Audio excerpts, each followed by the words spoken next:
하나님 말씀 함께 보시겠습니다. 요한복음 7장 53절부터 8장 11절까지 말씀입니다. 하나님 말씀은 요한복음 7장 53절부터 8장 11절까지 말씀 한 절씩 교독하시겠습니다. 자, 먼저 읽겠습니다. 다 각각 집으로 돌아가고 예수는 감람산으로 가시니라. 아침에 다시 성전에 들어오시니 백성이 다 나오는지라 앉으사 그들을 가르치시더니 서기관들과 바리새인들이 율법 중에 음행 중에 잡힌 여자를 끌고 와서 가운데 세우고 예수께 말하되 선생이여 이 여자가 가늠하다가 현장에서 잡혔나이다. 모세는 율법에 이러한 여자를 돌로 치라 명하였거니와 선생은 어떻게 말하겠나이까. 그들이 이렇게 말함은 고발할 조건을 얻고자 하여 예수를 시험함이로라. 예수께서 몸을 굽히사 손가락으로 땅에 쓰시니 그들이 묻기를 맞이 아니하는지라. 이에 일어나 이르시되 너희 중에 죄 없는 자가 먼저 돌로 치라 하시고 다시 몸을 굽혀 손가락으로 땅에 쓰시니 그들이 이 말씀을 듣고 양심의 가책을 느껴 어른으로 시작하여 젊은이까지 하나씩 나가고 오직 예수와 그 가운데에 섰는 여자만 남았더라.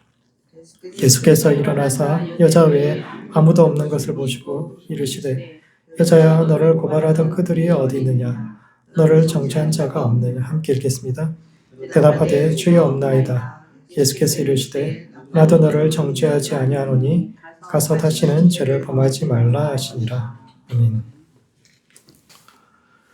요한복음 7장부터 11장 사이에 나오는 사건들은 하나님의 백성, 예수님께서 부르신 당신의 백성들이 어떻게 이 땅 가운데 살아야 할지에 대한 이야기들을 하고 있는데 그 첫 번째 사건인 가늠한 여인의 이야기가 오늘을 살아가는 우리의 삶과 신앙의 던진 의미가 무엇인지에 대해 함께 생각해보는 시간을 갖도록 하겠습니다.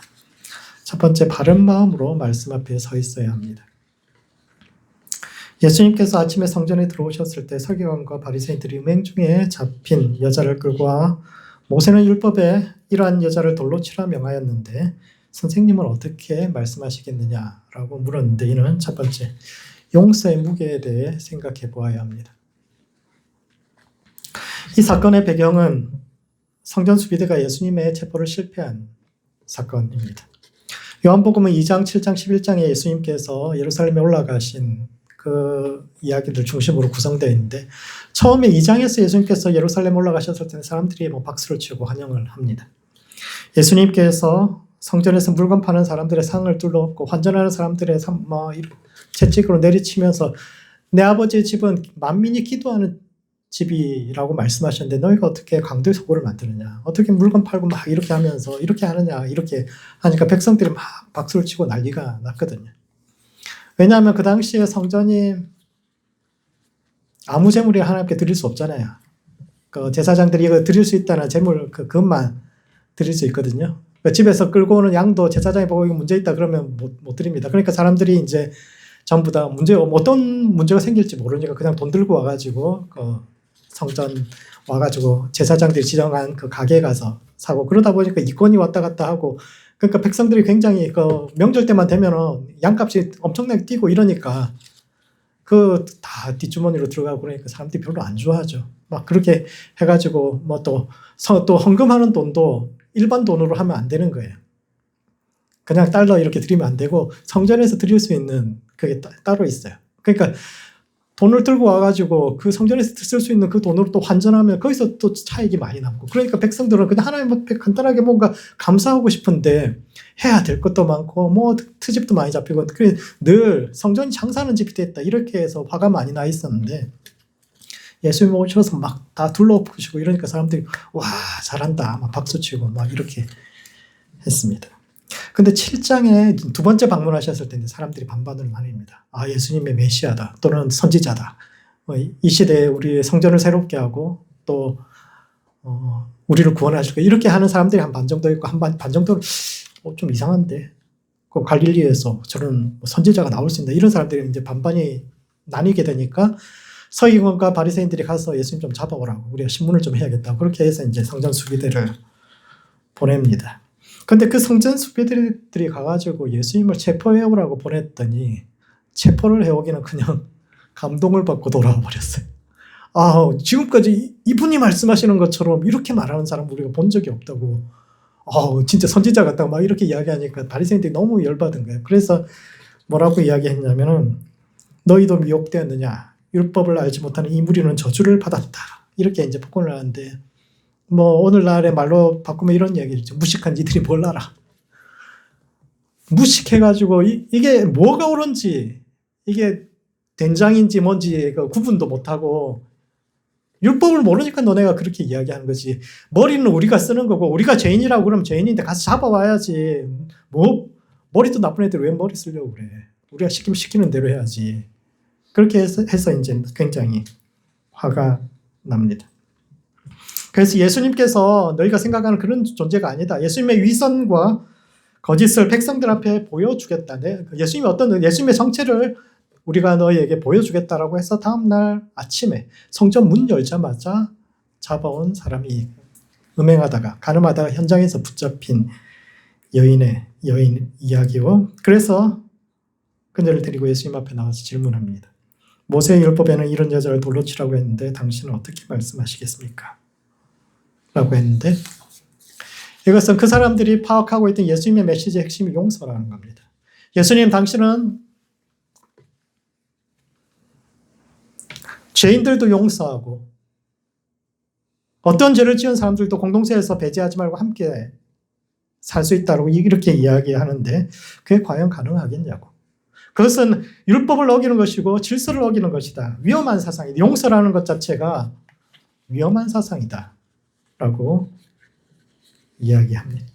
죄인을 용서하자. 그들에게 한 번 더 기회를 주자. 그들을 다시 공동체로 받아들이자라는 말이 듣기에는 은혜롭지만 그렇다고 살인자도 용서하고 가늠한 자도 용서하고 그렇게 그 사람들과 아침에 일어나서 하이하고 인사할 수 있겠냐고 질문하는 거예요.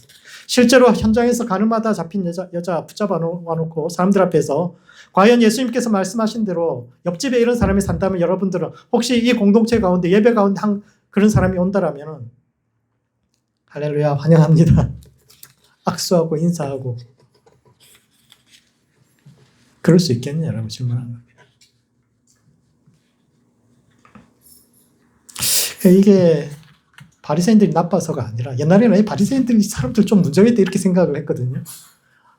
아니 이제 용서해야지. 사람이 실수도 하고 잘못도 할 수 있는데 다시 시작할 수 있도록 기회도 주고 특히 교회라면은 그래야 되지 않을까 생각했는데 나이 들수록 제가 좀 타락을 했는지 진짜 우리가 그럴 수 있을까라는 생각이 직업적으로 성을 파는 여인이 과연 우리 공동체 가운데 들어올 수 있을까?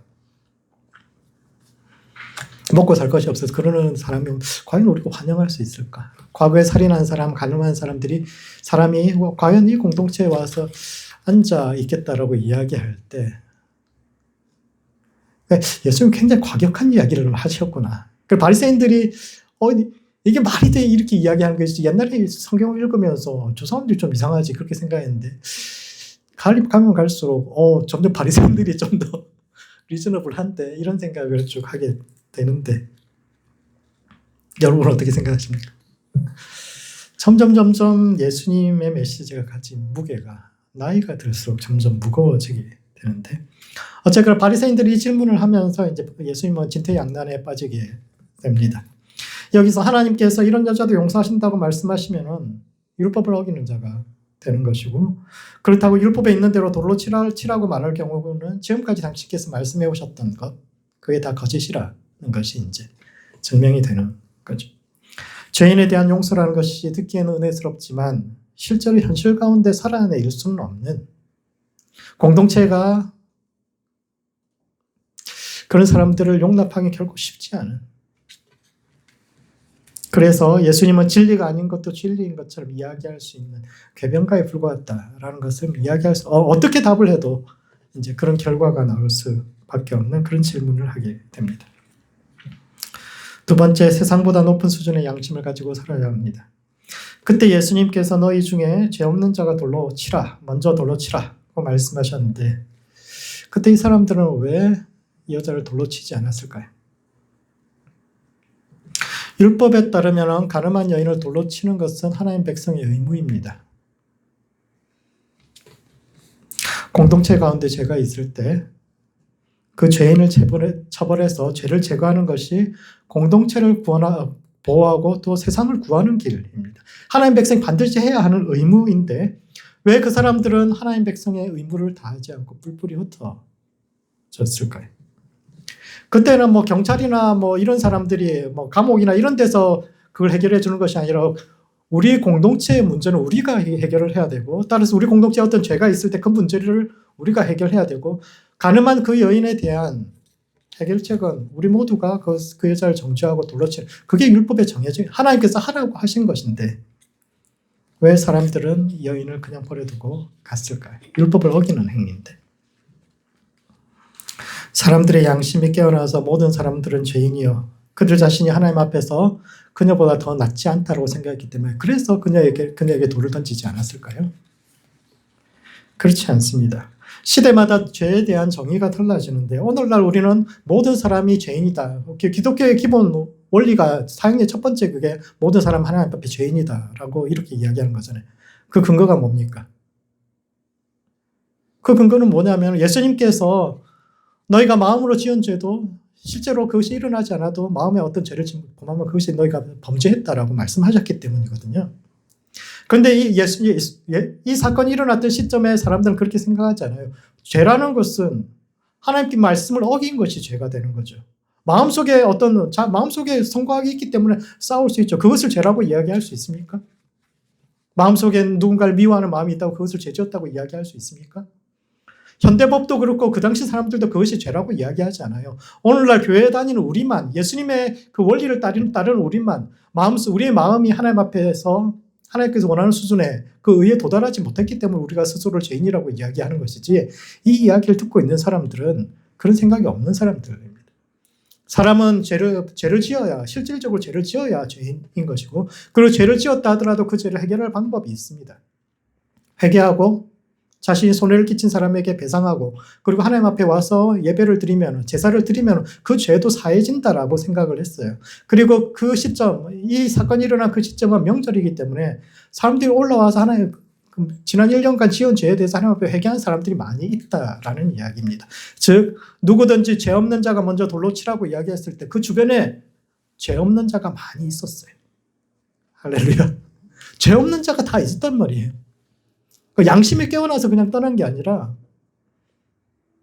자기들이 죄가 없다고 했어요. 특히 바리새인들은 그렇잖아요. 예수님의 대척점에 서 있는 사람들은 예수님이 마음의 어떤 양심이나 하나님 앞에 서 있는 그 깊은 의에 대해서 이야기할 때 바리새인들 그게 잘못됐다고 이야기하는 사람들이거든요. 아니 실제로 살인하고 간음한 사람이 죄인이지 뭘 우리까지 죄인이라고 이야기해. 이렇게 이야기하는 사람들인데 왜 그 바리새인들, 이 여자를 잡아온 그 바리새인들도 그 여자를 돌로 치지 않고 그냥 가버렸을 거예요. 왜냐하면 이 사건은 조작된 사건이기 때문입니다. 가만히 생각해 보면 여러 가지가 의심스러운 점들이 많이 있잖아요. 이 사건이 일어난 시점 자체가 그 전날 바리새인들이 예수님 잡아오라고 그랬는데 성전 수비대들이 가서 예수님 뭐 죄인이 아니다라고, 지금까지 이런 분이 없었다, 이분 진짜 선지자 아니면 메시아다 이렇게 이야기하니까 우리가 예수님의 그 위선을, 그분이 얼마나 거짓된 궤변가인지를 내가 이렇게 보여주겠다고 단단히 벼르고 다음날 아침에 성전 문 열자마자 이 여자 끌고 왔어요. 잡아왔어요. 간음하다가 현장에서, 음행하다가 현장에서 여자를 잡아왔죠. 바리새인들은 어떻게 그 밤에, 그 전날 저녁에 그런 대화가 있었는데 그 밤에 나가서 이 여자를 딱 잡아올 수 있었을까요? 내일 딱 봐봐, 그 예수님 어떤 분인지 내가 똑똑히 보여줄게 이야기하고 그 밤에 나가 잡아왔어요. 어떻게 이럴 수 있어? 여러분들 잘 모르시겠지만 간음은 숨어서 합니다. 숨어서 둘이 몰래 하는 거란 말이에요. 그런데 어떻게, 그리고 중범죄 여자로 최소한 2명의 증인이 있어야 되는데 어떻게 우연히 이 여자를 그 밤에 나가서 잡아올 수 있었을까요? 이것은 이 여인이 어쩌다 실수로 유부남과 사랑에 빠진 여인이 아니라 바리새인들이 마음만 먹으면 언제든지 잡을 수 있었던 여인이요, 예수님께서 늘 불쌍히 여기시고 하나님의 은혜와 용서가 필요하다라고 이야기했던 그런 사람이었음을 보여줍니다. 그런 점에서 남자가 없는 것도 이해할 수 있죠. 간음은 남자와 여자가 같이 하는 건데 왜 여자만 잡아옵니까? 남자는 어디 갔을까요? 둘이 하다가 들키니까 남자를 막 도망가 버리고 못 잡아서 그랬을까요? 지금처럼 옆집에 누가 사는지 모르던 시절이 아닙니다. 찾으려면 다 찾을 수 있어요. 동네에서 뭐 빤하지. 근데 왜 남자는 안 잡아오고 여자만 잡아왔을 거예요? 뭔가 이 상황이 정상적이지 않다는 거죠. 뿐만 아니라 이 사건에는 증인도 없습니다. 유대인의 율법에 따르면 사람을 돌로 칠 정도의 중범죄는 2사람 이상의 증인이 필요하고 그들이 가장 먼저 그 죄에 대해서 증언하고 가장 먼저 돌로 쳐야 하는데 우연히 2사람 이상의 사람이 가늠하는 현장을 동시에 목격할 수 있을까? 랍비들의 율법 해석에 따르면 형제가 죄를 범할 것을 알면서도 말리지 않는 사람은 그 범죄의 공범이 되는데 간음이 일어난 시간, 그 현장에서 그녀를 잡은 사람들은 우연히 정말 그 사건을 목격한 목격자들인가 아니면 범죄가 일어날 사실을 미리 알고 있었거나 혹은 그러한 상황을 유도한 이들이었을까? 만약 그렇다면 이 사건에 절대 증인이 있을 수가 없죠. 따라서 그런 점에서 예수님께서 죄 없는 자가 먼저 돌로 쳐라 라고 이야기하는 것은 증인이 먼저 나서라는 겁니다. 정말 이 사건에 대한 증인이 있다면 나와서 가장 먼저 너희가 본 것을 증언하고 그 다음에 가장 먼저 정죄하고 돌로 쳐라. 그렇게 자신 있으면 해보라. 이런 이야기입니다. 그런데 아무도 나설 수가 없죠. 증인이 가장 먼저 나서는 사람이 없다는 것은 증인이 없다는 것이고 그렇다 그것을 이 사건이 어떤 문제가 있다라는 것을 이야기하고 있습니다. 그러므로 바른 마음으로 말씀을 보아야 합니다. 바리새인들은 말씀의 수호를 잘 자처하죠. 우리가 하나님의 말씀을 맡은 사람들이다. 우리가 이 세상의 질서와 하나님 백성의 공동체를 지키는 사람들이다. 하나님의 말씀으로 우리 백성을 정결케 하고 이 백성을 깨끗하게 하고 이 공동체를 깨끗하게 하기 위해서 우리가 이 말씀을 지키고 있다라고 이야기해왔는데 그들의 실제 삶은 예수님은 틀렸고 자신들이 옳다는 것을 증명하기 위해서 함정을 파고 말씀을 이용을 하고 그들의 정의는 강자에게는 약하고 약자에게는 강한 남자는 풀어주고 여자만 잡아오고 말씀의 이름으로 폭력을 행하는 이들인데 이와 같이 우리도 자기 목적을 위해서 말씀을 이용하는 사람들입니까? 아니면 말씀이 우리의 삶을 이끌어 가도록 우리 자신을 내어드리는 사람들입니까? 그러므로 우리는 말씀이 우리를 이끌어 가게 해야 합니다. 요한복음 7장부터 11장까지의 말씀은 하나님 백성이 어떻게 살아야 하는가에 대해 이야기하는데 가장 먼저 이야기하는 것은 말씀이 우리를 이끌어가는 사람이 되어야 된다는 겁니다. 말씀을 이용하는 사람이 아니라 말씀이 우리를 이끌어가는 말씀을 자기 목적을 위해서 사용하는 것이 아니라 말씀에 이끌림 받는 모든 성도들 되시기 바랍니다. 두 번째, 예수님은 너희 중에 죄 없는 자가 먼저 돌로 치라고 말씀하신 후에 다시 몸을 굽혀 손가락으로 땅에 쓰신 후 여인에게 나도 너를 정죄하지 아니하노니 가서 다시는 죄를 범하지 말라고 말씀하셨는데 이는 첫 번째, 말씀의 바른 해석자가 되어야 합니다. 이 이야기에서 특이한 점은 예수님께서 2번이나 몸을 굽혀 손가락으로 무언가를 땅에 쓰셨다라는 점인데 예수님 땅에 뭘 쓰셨을까요? 그리고 이 행동을 2번 반복을 하는데 처음에 여인을 잡아와가지고 어떻게 하실 겁니까? 그러니까 땅에 대답도 안 하고 땅에 앉아가지고 손가락으로 자꾸 쓰시다가 자꾸 당신은 어떻게 할 거냐고 계속 물어보니까 일어나서 누구든지 죄 없는 자가 먼저 돌로 치라 말씀하시고 또 앉아가지고 손가락으로 막 뭔가를 땅에 썼는데 뭐라고 쓰셨을까요? 이것에 대한 3가지 설명이 있는데 첫 번째 설명은 예수님께서 사람들의 죄를 기록하셨다. 이런 설명이 있습니다. 그 여인을 정죄하는 주변 사람들 보면서 나는 네가 지난 여름에 무슨 일을 했는지 다 알고 있다. 몇 월 며칠 아무개. 그러니까 그 여인을 향해서 뭐라고 하는 사람들마다 막 쓰시는 걸 보면서 옆 사람들이 보면서 놀래가지고 그래서 다 뿔뿔이 흩어졌다. 이런 설명이 있습니다. 하나님의 책에는 사람들의 모든 생각과 행동이 기록되고 있다. 이것을 말씀하시는 것이다. 라는 해석이 있고 두 번째 해석은 예레미야 17장에 보면은 여호와를 떠나는 자는 흙에 기록이 되었다.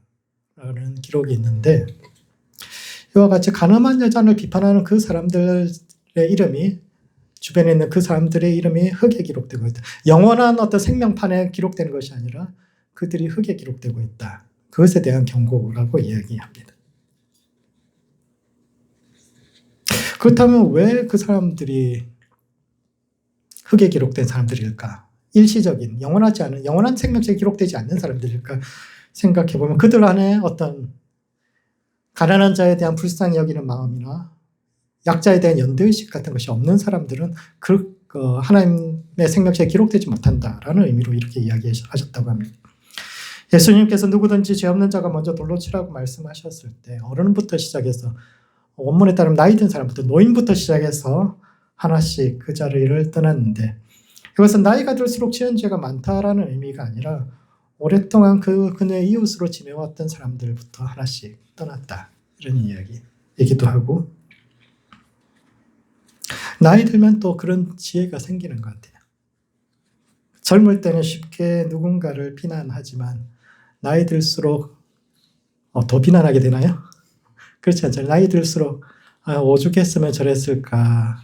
젊었을 때는 이 잘못된 세상을 바꿔야 합니다라고 이야기하고 어떻게 그럴 수 있어 막 손가락질하지만 나이 들면 들수록 사람이 약하니까 그럴 수도 있지. 그런 생각이 들기도 합니다. 인간은 자존심이 있는 존재라서 남한테 손가락질 받는 일 안 하고 싶을 텐데 오죽했으면 저랬을까 싶기도 하고 또 저 여자가 저렇게 어려운데 우리가 뭘 했나 그저 불쌍한 여자에 대해서 어떤 연대의식도 느끼게 되고 쭉 그렇게 떠나게 되는데 이와 같이 약자에 대한 하나님의 생명체에 기록되지 않는 흙바닥에 기록됐다 사라지는 사람들 그냥 죄를 주변에 있는 사람들 자기는 저와 같은 죄를 짓지 않았기 때문에 나는 의인이라고 생각하는데 예수님께서 말씀하시는 거예요. 불쌍한 사람 그냥 그 사람의 입장을 한 번도 이해해보지 않고 그냥 비난하고 정죄 그것도 하나님의 영원한 책에 기록되지 못할 사유가 될 수 있다. 이렇게 설명하는 것이 있습니다. 두 번째 설명이고요. 그리고 세 번째 설명은 이건 제가 만든 설명입니다. 두 번째 설명이 주류 해석입니다. 첫 번째 설명은 과거의 주류 해석이었는데 요즘 그렇게 설명한 사람은 좀 많이 없고요. 두 번째 세력이 요즘 해석이 주류 해석이고 세 번째는 이제 제가 해석한 건데 하나님의 말씀이 돌판이 아닌 우리 마음에 새겨져야 한다라는 의미로 이 행동을 하셨다고 생각합니다. 이스라엘 백성들을 하나님의 백성으로 삼아준 것이 율법이요. 그 율법은 시내산에서 하나님께서 당신의 손가락으로 돌판에 친히 쓰셨다. 이런 손가락 이야기가 거기에 구약에 처음 나오거든요. 이와 같이 예수님께서 당신의 손가락으로 흙바닥에 글을 새기셨는데 히브리어로 흙이라는 단어가 아다마가 이제 땅이라는 뜻이기도 하고 그것의 남성형 명사가 아담, 사람이라는 뜻인데 과거에 돌판에 새겨서 그 말씀을 주었더니 그 말씀이 효력이 없다라고 말씀하시면서 하나님의 손가락으로 쓰신 그 율법은 돌판이 아닌 흙바닥에, 즉 우리의 인간의 마음속에 새겨져야 한다라는 의미라고 생각이 드는데 왜 율법주의는 나쁜 말이 되었을까요? 이 이야기의 핵심에는 하나님의 말씀을 따라 산다는 것이 어떤 것인가? 라는 질문이 있는데 바리새인들은 자기들이 하나님의 말씀의 수호자라고 생각합니다. 왜냐하면 그 사람들은 구약을 다 외우거든요. 오경을 다 외웁니다. 하나님께서 하라고 하신 말씀, 하지 말라고 하신 말씀, 그리고 그 말씀에 대한 해석까지도 다 외우는 사람들이기 때문에 우리가 말씀의 수호자고 그 말씀을 문자 그대로 지키는 것, 그것이 하나님의 뜻이다라고 생각하고 살았는데 그래서 가늠한 여인을 돌로 치는 것이 공동체 가운데 죄를 제거하고 이 공동체를 지키고 세상을 구하는 길이라고 생각했는데 왜 오늘날 교회는 하나님이 주신 그 율법을 지키는 사람들을 율법주의자라고 이야기하고 율법주의자라는 말 자체가 별로 좋은 말이 아니잖아요. 왜 하나님께서 주신 그 말씀을 열심히 지키는 그 사람 그것이 옳지 않다라고 이야기하고 율법주의라는 말 자체가 왜곡된 진리를 뜻하는 단어로 변질되었을까 생각해 보면은 왜냐하면 문자가 말씀의 진리를 전체를 담고 있지 않기 때문입니다. 하나님의 말씀은 특정한 시대에 특정한 상황 속에서 특정한 사람들에게 주어진 말씀입니다. 즉 진리란 텍스트와 컨텍스트, 하나님의 말씀과 그 말씀이 나오게 된 그 상황 사이의 대화인데, 컨텍스트, 상황이 사라지고 텍스트만이 진리다라고 이야기하는 것에 문제가 있다라는 겁니다. 예를 들어서 눈에는 눈, 이에는 이. 이게 누구한테 주어진 말씀입니까? 피해자에게 주어진 말씀입니까? 가해자에게 주어진 말씀입니까? 읽어보시면 가해자에게 주어진 말씀입니다. 네가 눈을 상하게 했으면 눈으로 배상해라. 네가 한 만큼 보상하라는 측면에서 이야기를 합니다. 그런데 오늘날 우리가 눈에는 눈, 이에는 이는 주로 어떤 입장에서 받아들입니까?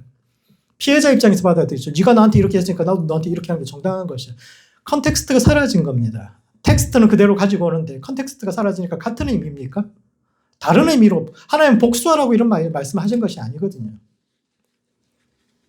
하나님께서 이스라엘 백성들 너희는 나의 택한 백성이다 라고 말씀하셨는데 그 컨텍스트는 뭡니까? 광야의 이스라엘 백성이거든요. 아무것도 가진 것도 없고 자기가 아무것도 할 수 있는 것이 없다. 나는 진짜 세상에 쓰레기 같은 존재다. 버림받은 존재다. 이런 생각하는 사람에게 너는 택한 백성, 너는 할 수 있어. 격려하는 말씀으로 하셨는데 이제 가나안 땅에서 먹고 살만해지니까 뭐라고 이야기합니까? 나는 하나님의 택한 백성, 너네는 하나님께서 버리신 백성. 그래서 너네는 버림받은 백성이기 때문에 내가 너희를 짓밟고 다스리고, 이방인이니까 하나님의 백성으로서 이방인을 다스리는 그것이 오라. 컨텍스트가 달라졌는데 같은 의미입니까? 다른 의미가 된단 말이에요. 텍스트는 그대로 옵니다. 우리는 하나님의 백성이다라는 그 텍스트, 그 말씀을 우리의 삶 가운데 적용시켰을 때 하나님께서 원래 주셨던 그 의미하고는 전혀 다른 의미로 이야기하게 되는 겁니다. 따라서 하나님의 백성으로 산다라는 것은 과거에 하나님께서 말씀하셨던 그 텍스트의 말씀이 오늘의 상황 속에서도 같은 의미를 지니는지 아니면 달라진 컨텍스트 때문에 텍스트 자체를 다르게 읽어야 하는지를 판별해야 하는데 율법주의자들은 대개 이러한 지적 노력을 게을리하는 사람들입니다. 그들은 기록된 말씀은 언제나 진리요 따라서 말씀을 문자 그대로 지키면 하나님의 말씀을 지키는 것이다. 컨텍스트에 대한 이해 없이 말씀을 어떤 상황에서 그대로 지키면 그게 하나님의 뜻이다 라고 주장하지만 그렇지 않습니다. 예수님은 제자들에게 너희가 땅에서 풀면 하늘에서도 풀릴 것이요 너희가 땅에서 묶으면 하늘에서도 묶이리라고 말씀하셨는데 이것은 달라진 컨텍스트 속에서 말씀 해석이 어떻게 달라져야 하는가 그 권한과 책임 자체를 제자들에게 맡기셨다는 뜻이죠. 그런 점에서 말씀은 돌판에 새겨져 있는 기록된 과거에 박제된 그 기록이 아니라 문자 너머에서 지금도 살아계셔서 역사하시는 하나님을 대면하는 것이요 그분과 하나 되어 말씀이 육신이 되어 우리 가운데 거하는 것이 되어야 하는데 이와 같이 살아계신 하나님의 말씀과 연합을 이루는 그것이 진짜 제자의 길이요 그것이 진짜 하나님 백성의 길이라고 말씀하시는 겁니다. 마지막으로 스스로를 성찰하고 서로에 대한 연대의식을 가져야 합니다. 이 이야기에서 또 한 가지 중요한 점은 예수님께서 여인에게 회개를 요구하지 않았다라는 점입니다.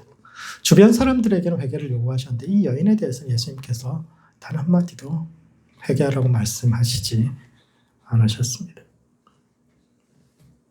간음했잖아요. 잘못했잖아요. 잘못했으면 회개를 요구했어야 되는데 예수님이 이 여자에게 단 한마디도 그런 걸 요구하지 않습니다. 예수님께서 여자에게 처음 건네신 말씀은 너를 고발하던 그들이 어디 있느냐 너를 정죄하는 자들이 없느냐라는 것이고 두 번째 하신 말씀은 나도 너를 정죄하지 않는다인데 이것은 타인의 시선이나 판단이 아니라 스스로의 판단으로 자기를 돌아보라라는 그런 말씀입니다. 그 전에 사람들이 자기를 정죄할 때 어떤 생각을 했을까요? 내가 잘못했지. 내가 죄를 지었지. 이러면 안 되는데. 내가 정말 죄인입니다. 이렇게 생각을 했을까요? 아니면 왜 나만 가지고 그래? 너네도 나처럼 살았으면 뭐 그렇게 안 할 수 있겠어. 나 입만 열면 다칠 사람 많다. 그래, 어떻게 생각했을 거예요? 사람들이 전부 다 그녀가 뭐 나쁜 사람이다, 가늠하는 여인이다, 막 이렇게 이야기하는데, 내 입 열면 지금 많은 사람 다치는데, 어젯밤에 나랑 있던 도망간 그 남자 이름도 다 부를 수 있는데, 그랬을 거예요. 아마도 그녀의 마음에 억울한 마음이 더 많았겠죠. 과부가 애를 낳아도 다 이유가 있는 거 아닙니까? 과부가 아니라 처녀가 애를 낳아도 과부는 애를 낳을 수 있지. 억울한 점이 누구나 있죠. 억울한 점이 누구나 있죠. 근데 예수님은 주변 사람들의 비판에 신경 쓰지 말라고 이야기합니다. 그래, 나도 너를 비판하지 않는데 너 스스로 돌아봐라 이야기합니다. 너의 어려운 삶은 이해하지만 정말 그 선택밖에 없었을까? 다시 한번 삶을 시작할 수 있다면 너는 어떤 선택을 할 것인가? 내가 내게 줄 수 있는 것은 또 한 번의 기회인데 그 기회를 만약 다시 얻게 된다면 어떻게 살아갈 것인가? 자기 자신에 대한 깊은 성찰과 스스로에 대한 돌이킴이 없으면 아무리 예수님께서 이 여자 용서하시고 풀어줘도 다음 날이면 똑같이 돌아가니까 너는 지금 이 순간 어떻게 너의 삶을 변화시키는 것은 너 자신의 선택에 달려있고 너 자신이 어떻게 생각하느냐에 달려있는데 다른 사람의 비판이나 그런 것 말고 스스로의 삶을 깊이 생각해보라 라고 그녀에게 요구하셨고 또 한 가지는 가서 다시는 죄를 범하지 말라 말씀하셨는데 만약 그녀가 생계가 어려워서 직업적으로 성을 팔아야 하는 여인이었다라면 다시 가서 죄를 범하지 않을 수 있었을까요? 아무리 바리새인들 앞에서 지금은 사실 증인이 없어서 풀어준 겁니다. 범죄했다는 건 다 알지만 증거가 없는 거예요. 위법한 증거 수집으로 인해서 여자가 풀려날 예수님께서 그렇게 풀어주셨는데 증인 있으면 나와. 증인 있으면 나와서 먼저 돌로 쳐. 증인 없으면 정죄할 수 없으니까 오늘은 풀어주자. 근데 내일이면 또 잡혀갈 수 있는 그런 건데 그런 점에서 다시 죄를 범하지 말라는 명령은 그녀 개인에게만 주어진 그 명령이 아니라 그녀를 둘러싼 공동체와 교회 전체에게 주어진 명령이기도 합니다. 교회란 절대적인 기준을 세워놓고 그 선을 넘는 이들을 비난하고 그들을 정죄하는 기관이 아니라 왜 사람들이 그 선을 지키지 못하는지 혹시 우리 사회가 선을 지키지 못하게 하는 구조적인 문제가 있지는 않은지 돌아보고 그런 이들을 위해서 함께 기도하는 거죠. 그래서 초대교회가 과부와 고아들을 그렇게 돌본 겁니다. 이 여자 이야기가 그런 점에서 중요한 거죠. 그녀가 가서 다시는 죄를 범하지 못하게 하라. 그것을 이 여자 개인에 대한 의미를 명령으로 받아들인 것이 아니라 이 공동체가 함께 그런 사람이 죄 범하지 않고도 살 수 있도록 도와주라는 그 말씀으로 받아들였기 때문에 우리 모두가 한 공동체 속에 있다. 우리의 모든 운명이 서로에게 연결되어 있다. 그 의미로 받아들였기 때문에 초대교회가 그렇게 구제 사역을 열심히 했던 것인데 그러므로 하나님의 말씀을 돌판이 아닌 마음에 새긴 연대의 공동체를 만들어가야 합니다. 돌판에 새겨진 율법을 열심히 지켰던 바리새인들은 그 돌판으로 사람을 살리는 것이 아니라 약한 자들에게 상처 주고 죽이는 길을 걸었는데 하나님의 말씀을 마음에 새겨 말씀이 육신이 되어 우리 가운데 함께 거하는 연대의 공동체를 만들어가는 모든 성도들 되시기 바랍니다. 말씀을 정리하겠습니다. 요한복음 8장 말씀은 하나님의 백성의 첫 번째 길에 대해서 말하고 있는데 첫 번째, 바른 동기와 마음으로 말씀 앞에 서 있어야 합니다. 바리새인들은 예수님이 틀렸다는 것을 증명하기 위해 가늠하다가 현장에서 잡힌 여인을 잡아왔고 이에 예수님은 너희 중에 죄 없는 자가 먼저 돌로 치라고 말씀하셨는데 이것은 말씀의 수호자를 자처하지만 사실은 함정을 파고 사람을 위험에 몰아넣는 바리새인들의 그 무정함과 말씀의 이름으로 폭력을 행하는 이들의 위선을 드러낸 것인데 말씀을 이용하는 것이 아니라 살아계신 말씀과 교제하며 말씀에 이끌림 받는 성도들 되시기 바랍니다. 두 번째, 하나님의 말씀을 돌판이 아닌 마음에 새겨야 합니다.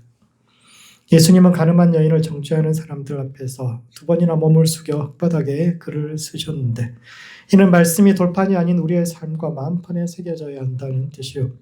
그리스도인들에게는 이 땅에서 하나님의 말씀을 풀고 묶는 권세와 책임이 함께 주어져 있는데 신실한 마음으로 말씀을 대하여 말씀이 육신이 되어 말씀과 함께 거하며